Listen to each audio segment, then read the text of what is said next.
अन्ना में दम है, अब तो सब यही बोल रहे हैं, अन्ना में दम है। रविचंद्रन अश्विन ने अकेले ही बांग्लादेश को धो डाला। रविंद्र जडेजा के साथ की एक बहुत अच्छी साझेदारी और टीम इंडिया को उभारा।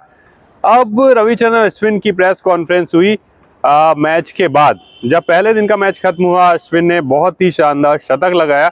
उसके बाद अपनी प्रेस कॉन्फ्रेंस में अश्विन ने काफ़ी सारे खुलासे किए कि कैसे उन्होंने यहाँ पर शतक लगाया, क्या उनका माइंड फ्रेम था। तो सबसे पहली चीज़ ये है, अश्विन ने जो बताया कि ये उनका होम ग्राउंड है। अश्विन चेन्नई से ही खेलते हैं और चेन्नई का जो उनका होम ग्राउंड है वो यही ग्राउंड है, ठीक है। और इनका फेवरेट ग्राउंड है, यहाँ से वो TNPL भी खेलते हैं, यहाँ उन्होंने बहुत प्रैक्टिस की है। उन्होंने बोला कि बचपन से मैं इसी ग्राउंड पे खेल रहा हूँ और यहाँ मैं जब आता हूँ तो मेरा कॉन्फिडेंस अलग ही लेवल का होता है और मुझे पता था कि मैं यहाँ पर रन मारूंगा और मुझे ये भी पता है कि यहाँ पर मैं विकेट्स कैसे चटकाऊंगा। तो अश्विन अकेले दम पर बांग्लादेश की बैंड बजाने वाले हैं। अश्विन ने बता दिया कि क्या प्लान है हमारा अब आगे।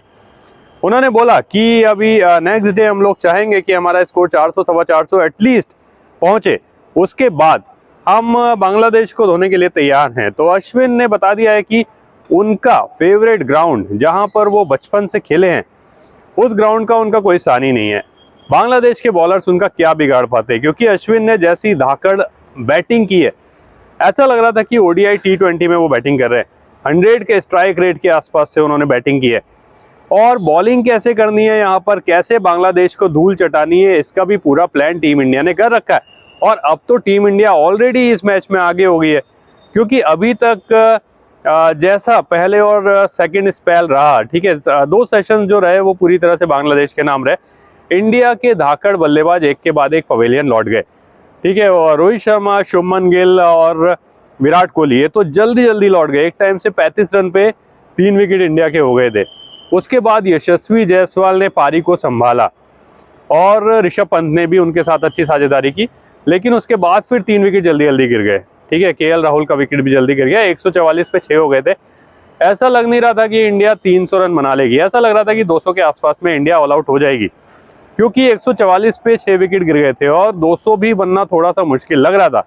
लेकिन जैसे बैटिंग की है अश्विन ने और जडेजा ने, तो सबका मन मोह लिया। मतलब मैच को बांग्लादेश के हाथ से पूरी तरह से निकाल दिया। अब ये मैच पूरी तरह से इंडिया की पकड़ में है, क्योंकि जो इंडिया की बॉलिंग लाइनअप है उसको हम पाकिस्तान की बॉलिंग लाइनअप से कंपेयर नहीं कर सकते। जो पाकिस्तान ने 450 रन बनाने के बाद भी बांग्लादेश जीत गई थी।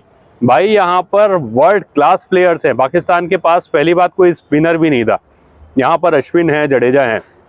फास्ट बॉलर्स की बात करें, जसप्रीत बुमराह दुनिया के नंबर 1 बॉलर इंडिया के पास है और उनकी कंपैरिजन नहीं हो सकती, चाहे वो शाहीन अफरीदी हो, चाहे वो नसीम शाह हो।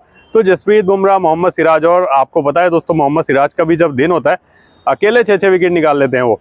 तो इंडिया अब हावी हो गया बांग्लादेश के ऊपर और बांग्लादेश को कैसे धूल चटानी है अब इसकी पूरी तरह से प्लानिंग हो गई है।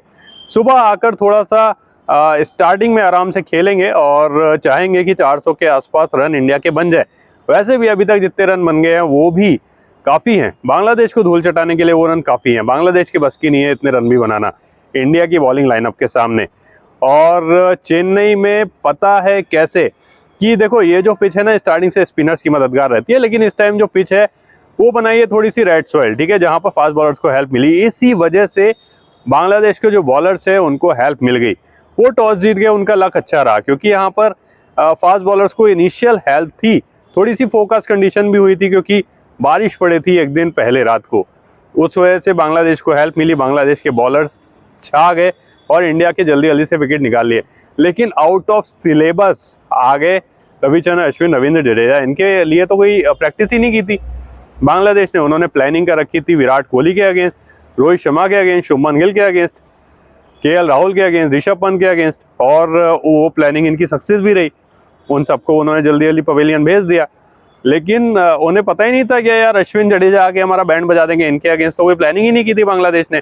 तो आउट ऑफ सिलेबस ये दोनों आ गए और बांग्लादेश लास्ट सेशन जब चल रहा था, जब अश्विन की 100 पूरी हुई और जडेजा आगे बढ़ बढ़ के छक्के मार रहा था, तो बांग्लादेश के हाथ पांव फूल गए थे। उन्हें समझ नहीं आ रहा था ये हो क्या रहा है यार, ये आ कहाँ से गए यहाँ पर, कैसे छा गए यहाँ पर। और अब बांग्लादेश को पता चल गया है, बांग्लादेश तो अब जाके मुंह छुपा के रो रहा होगा क्योंकि उनको पता चल गया कि अब हमारे हाथ से मैच ही चला गया। अब इंडिया किसी भी हालत में यहाँ से हमें मैच में वापस नहीं आने देगा। जो 2 सत्र थे वो बहुत थे, चलो बांग्लादेश खुश हो गए, उतना ही बहुत था। अब इंडिया बांग्लादेश को वापस नहीं आने देगा इस मैच में। इस मैच में क्या, पूरी सीरीज में वापस नहीं आने देगा। अब जो टॉप ऑर्डर बैट्समैन है वो भी सेकंड इनिंग में आके बताएंगे कि भाई उनमें कितना है दम। बांग्लादेश ने उनको पहले बार निकाल दिया, वो अलग बात है, लेकिन अब यदि जरूरत पड़ी, हो सकता है जरूरत ही ना पड़े, लेकिन जरूरत पड़ी यदि सेकंड इनिंग की, तो फिर आके टॉप ऑर्डर बैट्समैन बताएंगे, रोहित शर्मा, विराट कोहली तब बताएंगे कि उनमें कितना है दम और वो क्या कर सकते हैं। तो दोस्तों पूरी तरह से प्लानिंग तैयार है और अश्विन ने ऑलरेडी बता दिया है कि उनका फेवरेट ग्राउंड है, ये उनका होम ग्राउंड है और यहाँ पर जो कंडीशंस है उनको पूरी तरह से पता है और उनको कॉन्फिडेंस था कि वो यहाँ पर रन मार लेंगे, इसलिए उन्होंने रुक के खेला नहीं। वो पहले बॉल से ही शॉट्स ट्राई कर रहे थे और वो काफ़ी ज़्यादा सक्सेस भी रहा। रविंद्र जडेजा और अश्विन ने, वो डिफेंस में नहीं आए, इतने ज़्यादा विकेट गिर गए तो वो डिफेंस में नहीं आए, उन्होंने बांग्लादेश के ऊपर वो हावी हो गए और लगातार रन बनाए। तो दोस्तों काफ़ी अच्छा रहा पहला दिन। अब देखते हैं दूसरे दिन में क्या रहता है और टीम इंडिया पूरी तरह से हावी है।